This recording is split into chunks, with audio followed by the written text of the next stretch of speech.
कुछ करिए बस बस बड़ा बोले। नीट बूस्टर सीरीज में हम लोग 11th के चैप्टर्स को कवर कर रहे हैं। इसके ऑब्जेक्टिव क्वेश्चंस को एक एक करके हम लोग जो नीट के लिए बेनिफिशियल हो सकते हैं उनको सिलेक्ट करके सॉल्व कर रहे हैं। इस सीरीज में cell the unit of life chapter के इम्पॉर्टेंट क्वेश्चन को हम लोग कवर कर चुके हैं ऑलरेडी। आज से हमारा प्रयास है कि हम लोग cell cycle and cell division chapter cover करेंगे। उम्मीद है कि मेरा प्रयास आप लोगों के लिए हेल्पफुल होगा। हम लोग स्टार्ट करते हैं। क्वेश्चन नंबर 1 देखते हैं। Which one is the correct sequence of a cell cycle. आपसे सेल साइकिल के जो डिफरेंट स्टेजेज होते हैं, विभिन्न जो चरण होते हैं, उनके क्रम को पूछा जा रहा है। थोड़ा सा इंट्रोडक्शन के रूप में मैं बताऊं आपको कि सेल साइकिल होता क्या है। तो कोई भी सेल जो नया बना होता है, न्यूली प्रोड्यूस्ड होता है, वह धीरे धीरे टाइम के साथ ग्रो करता है और ग्रो करके एक मैच्योर सेल में, ये न्यूक्लियस हम लोग अगर बना दें तो मैच्योर सेल में चेंज हो जाता है और फिर ये मैच्योर सेल डिवाइड करता है और न्यू सेल्स का फॉर्मेशन हो जाता है। ठीक है। इस पूरे प्रोसेस में जितने भी ये स्टेप आते हैं उन सब को मिला के हम लोग सेल साइकिल कहते हैं। इतना बात हमको लगता है कि क्लियर हो गया होगा कि सेल साइकिल क्या है। अब जो स्टेप्स की हम लोग बात कर रहे हैं, जिन फेजेज की सेल साइकिल में हम लोग बात कर रहे हैं, थोड़ा उनको भी समझा जाए। तो जो इमैच्योर न्यू सेल है, जो नया सेल है, जो अपरिपक्व छोटा सेल है, उसके ग्रोथ डेवलपमेंट के बाद मैच्योर सेल में बदलने के बीच का जो फेज होता है उसको इंटरफेज कहते हैं। आपको ध्यान रखना है, उसको इंटरफेज कहते हैं। जबकि जो मैच्योर सेल डिवाइड होकर के नए सेल्स बनाता है, इसको हम लोग डिवीजन फेज या एम फेज कहते हैं। क्लियर है। अब देखना, अभी जो इंटरफेज है, इस इंटरफेज में 3 फेजेस होते हैं। इस इंटरफेज में 3 फेजेस होते हैं जिनको हम लोग G1 फेज, S फेज और G2 फेज से रिप्रेजेंट करते हैं। इतना क्लियर हुआ। अब हम लोग सीक्वेंस देखते हैं। क्वेश्चन एक बार फिर से पढ़ें अगर, तो which one is the correct sequence of a cell cycle. Option A है G2, M, G1 और S। जरा देखो तो G2 से स्टार्ट हुआ है क्या इंटरफेस? नहीं, G1 से स्टार्ट हुआ है। तो ऐसे ही क्या हो गया, ऑप्शन 1 रॉन्ग हो गया। ठीक ऐसे ही देखो तो B भी S से स्टार्ट हुआ होना चाहिए था G1 से, ये भी रॉन्ग हो गया। ऑप्शन C G1 से स्टार्ट हुआ है, G1 के बाद S, देखिए यहाँ भी S, यहाँ S, फिर G2 और फिर लास्ट में M। इस हिसाब से क्वेश्चन नंबर 1 का राइट आंसर C होगा। मतलब सेल साइकिल का जो सीक्वेंस है, जो स्टेजेज का सीक्वेंस है, वह होता है G1, S, G2 और M फेज। नेक्स्ट क्वेश्चन देखो जरा सा।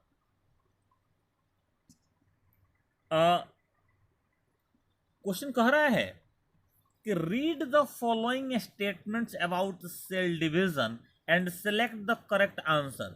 सेल डिवीजन से रिलेटेड नीचे स्टेटमेंट्स दिए हुए हैं, उनको पढ़ना है और फिर क्या करना है, उसके नीचे जो 4 ऑप्शंस दिए हुए हैं उनमें से करेक्ट आंसर चुन लेना है। हम लोग स्टेटमेंट पढ़ के पहले देखते हैं।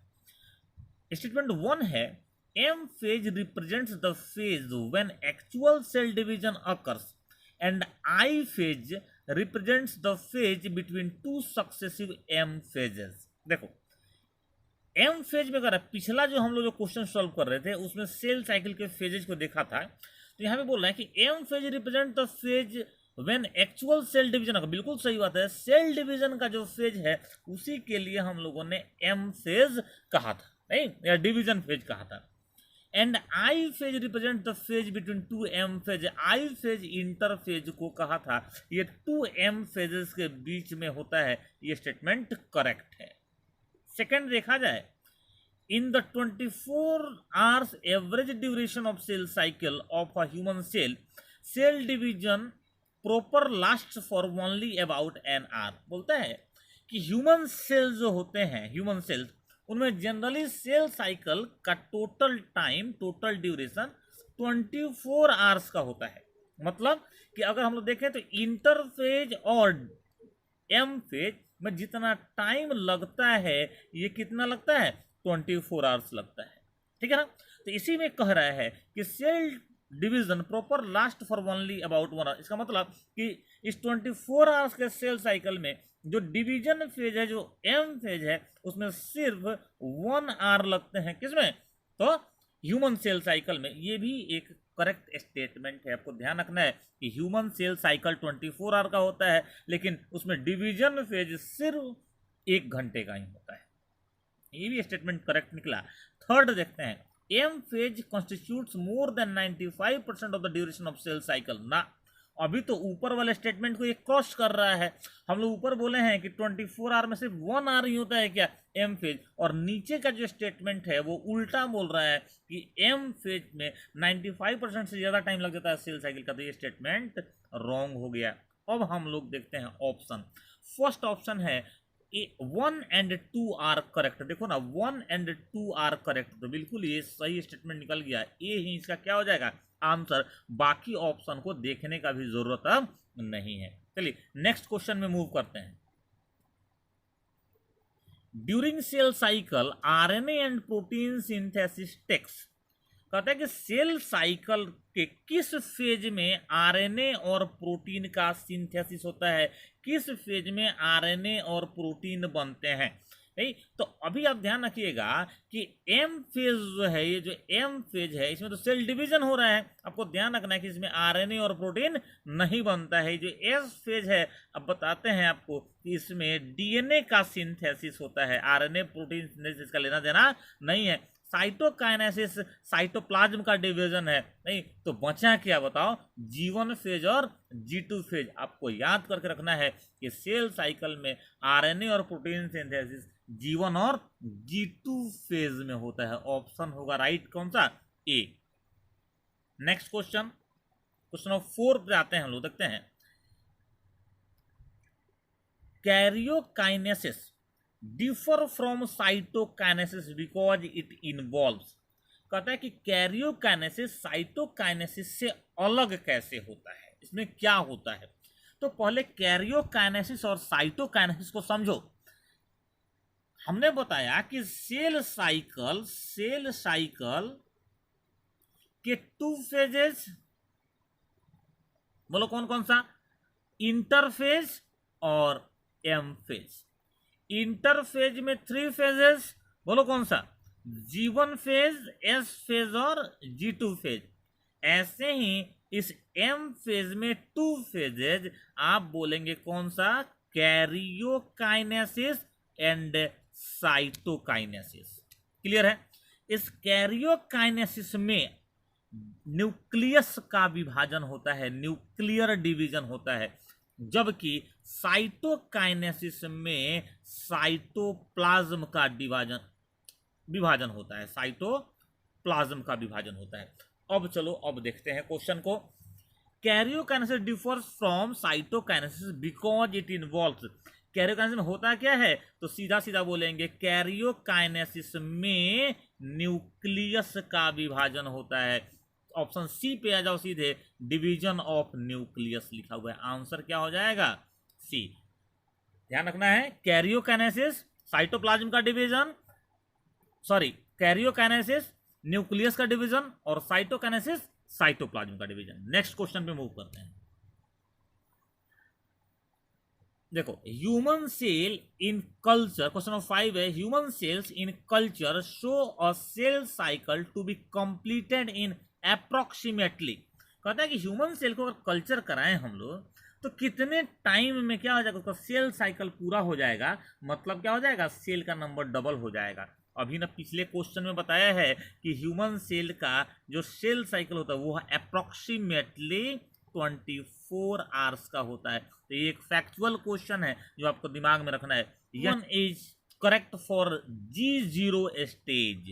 Which one is correct for G0 stage? अभी G0 स्टेज क्या है और इसके लिए कौन कौन से स्टेटमेंट सही है? तो पहले तो G0 स्टेज को समझना और फिर उसके बाद से स्टेटमेंट को पढ़ कर देखेंगे कि इससे रिलेटेड कौन कौन से स्टेटमेंट सही है। कई बार ऐसा होता है कि कुछ सेल, ध्यान देना है कि कुछ सेल जीवन फेज पूरा करते हैं, इंटरफेज का जीवन फेज पूरा करते हैं, लेकिन इसके बाद वह एस फेज में इंटर नहीं करते हैं। क्लियर हुआ?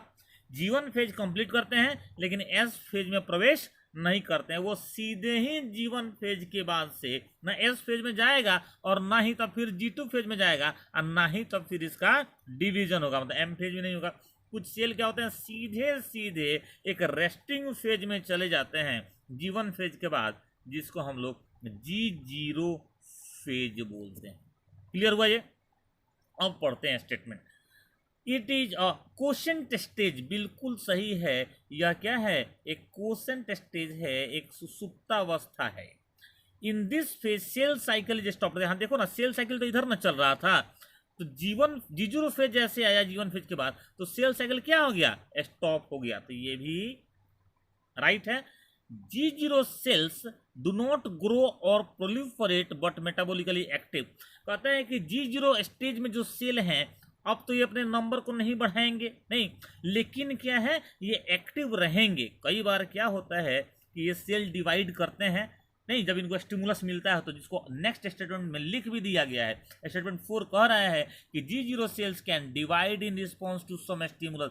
कई बार जो सेल G0 फेज में इनएक्टिव फेज में चले जाते हैं वह फिर से सिग्नल मिलने पर, स्टिमुलस मिलने पर डिवाइड कर सकते हैं। इसका मतलब हुआ कि स्टेटमेंट नंबर 3 एंड 4 भी करेक्ट हैं। अब तो जब स्टेटमेंट हम लोग देख के चल रहे हैं तो यहाँ तो सारे के सारे करेक्ट हो गए। तो ऑप्शन देखोगे अगर तो ऑल आर करेक्ट सबसे पहले लिखा, ऑल आर करेक्ट सबसे पहले लिखा है, तो हम लोग क्या करेंगे, इसी को सिलेक्ट कर लेंगे। ऑप्शन नंबर ए हो जाएगा राइट आंसर। क्वेश्चन 6 भी सॉल्व हुआ। क्वेश्चन नंबर 7 पर चलते हैं और देखते हैं। Most cells divide if they receive the proper signal at a checkpoint in the, कहता है in the dash phase of the cell cycle. Most cells divide if they receive a proper signal at the checkpoint in the cell cycle में कब जो है एक signal मिलता है कि सेल को डिवाइड करना है। तो समझो जरा सा, जीवन फेज में सेल का ग्रोथ डेवलपमेंट होता है, ठीक है। जीवन फेज में सेल का वृद्धि विकास होता है जिसमें कि एंजाइम्स वगैरह, प्रोटीन वगैरह का सिंथेसिस होता है, सेल बढ़ता है। जीवन फेज के बाद आता है एस फेज, जिस फेज में डीएनए का सिंथेसिस होता है। एस फेज में आपको याद रखना है, इसको सिंथेटिक फेज बोलते हैं, जिसमें डीएनए संश्लेषण होता है, डीएनए का सिंथेसिस होता है। G2 फेज में फिर अब डीएनए सिंथेसिस हो गया तो सेल डिवीजन के लिए जाएगा, तो G2 फेज में सेल डिवीजन में जरूरी जो प्रोटीन, आरएनए वगैरह होते हैं, एंजाइम्स, उनका सिंथेसिस होता है। और तब ये सब होने के बाद लास्ट में एम फेज में सेल डिवाइड होना शुरू हो जाता है और फिर फाइनली डिवाइड हो जाता है। तो अगर हमसे पूछा जाए कि भाई कौन सा पॉइंट है जहां से सिग्नल मिलता है कि सेल को डिवाइड होना है, तो वह हो जाएगा एस फेज। जब डीएनए रेप्लिकेशन होगा जिसका मतलब है कि निश्चित ही सेल क्या होना है, डिवाइड होना है। चलिए नेक्स्ट क्वेश्चन भी पिछले क्वेश्चन से ही जुड़ा हुआ है एक तरीके से। नेक्स्ट क्वेश्चन देखते हैं। It is very difficult to stop cell division when the cell has entered. कहता है कि एक बार सेल किस फेज में इंटर कर जाएगा तो सेल डिवीजन डिफिकल्ट हो जाएगा, मुश्किल हो जाएगा। अभी बताया ना कि अगर सेल एस फेज में इंटर किया, डीएनए का सिंथेसिस हुआ, तो सेल डिवीजन को रोकना क्या होता है, फिर डिफिकल्ट हो जाता है। तो डायरेक्ट आंसर अब लगा देंगे एस फेज। नेक्स्ट क्वेश्चन देखिए, question number 9। During which phase और phases of the cell cycle amount of DNA in a cell remains at 4C level if the initial amount is denoted at 2C। कहता है कि किस phase में, cell cycle के किस phase में DNA का अमाउंट 2C से शुरू होता है और 4C में रहता है, मतलब दोगुना डबल होके रहता है। तो जरा देखो, G1 फेज में डीएनए का अमाउंट मान लेते हैं कि 2C है, डीएनए का सिंथेसिस हुआ ही नहीं है तो 2C रह जाएगा। एस फेज में डीएनए का अमाउंट 2C है, अब फिर क्या होगा, यहां से डीएनए का रेप्लिकेशन या सिंथेसिस होगा तो ये 4C हो जाएगा। लेकिन पहले 2C है फिर 4C हो रहा है। यहां पूछ रहा है किस फेज में 4C रहता है, ना 2C की बात कर रहा है ना फिर 2C की बात इसमें कर ही नहीं रहा है। तो हम लोग देखेंगे फिर G2 फेज में डीएनए के साथ कोई छेड़छाड़ नहीं है, प्रोटीन, एंजाइम्स और आरएनए का सिंथेसिस होता है। तो G2 फेज में जब सेल इंटर करता है तो 4C के साथ इंटर करता है और 4C ही रहता है और सेल इंटर कर जाता है M फेज में। M फेज में शुरू में 4C स्टेज में रहता है, आगे चल के जब एनाफेज आता है तो ये फिर से 2C हो जाते हैं। तो इस हिसाब से अगर देखा जाए तो कौन सा ऐसा फेज निकल के आया G1, S, G2 और M फेज में जिसमें कि डीएनए 4C में रहता है? ध्यान से देखो, G2 में आपका आंसर हो जाएगा ओनली G2। कई सारे बुक में G2 और M फेज दिया है, ये एक रॉन्ग आंसर है क्योंकि M फेज स्टार्ट होता है 4C से, लेकिन क्या होता है हमेशा 4C नहीं रहता है, ये 2C में चेंज हो जाता है। क्लियर?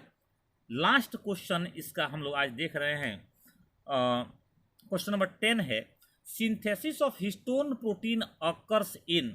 हिस्टोन प्रोटीन का सिंथेसिस किस फेज में होता है? नहीं, आप ध्यान रखिएगा कि जितने भी प्रोटीन हैं, जितने भी टाइप के प्रोटीन हैं जो सेल के ग्रोथ के लिए या सेल डिवीजन के लिए जरूरी होते हैं, वह सब के सब इंटरफेज में बनते हैं। हिस्टोन प्रोटीन न्यूक्लियर प्रोटीन है जो डीएनए का पैकेजिंग करता है, उसका सिंथेसिस भी इंटरफेज में, उसका सिंथेसिस भी, बी लगा लेना इसका आंसर, उसका सिंथेसिस भी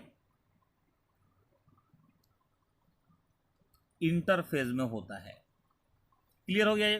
तो ये जितना भी क्वेश्चन हमने सिलेक्ट किया है आज, वह cell cycle and cell division के सेल साइकिल टॉपिक से किया है। कल आप लोगों को नेक्स्ट वीडियो में आप लोगों को मैं माइटोसिस से क्वेश्चन करवाऊंगा। आप जरूर कमेंट करके बताइए, आप कमेंट नहीं करते हैं, आप कमेंट करके बताइए कि आपको बेनिफिट हो रहा है या नहीं हो रहा है, या फिर इसे और कैसे इम्प्रूव कर सकते हैं। मैं लगातार ही आपसे क्वेश्चन करते रहता हूँ, आप जरूर बताइए। चलिए, थैंक यू। आप मेहनत करते रहिए, मेहनत का कोई विकल्प नहीं है। Run faster for better life.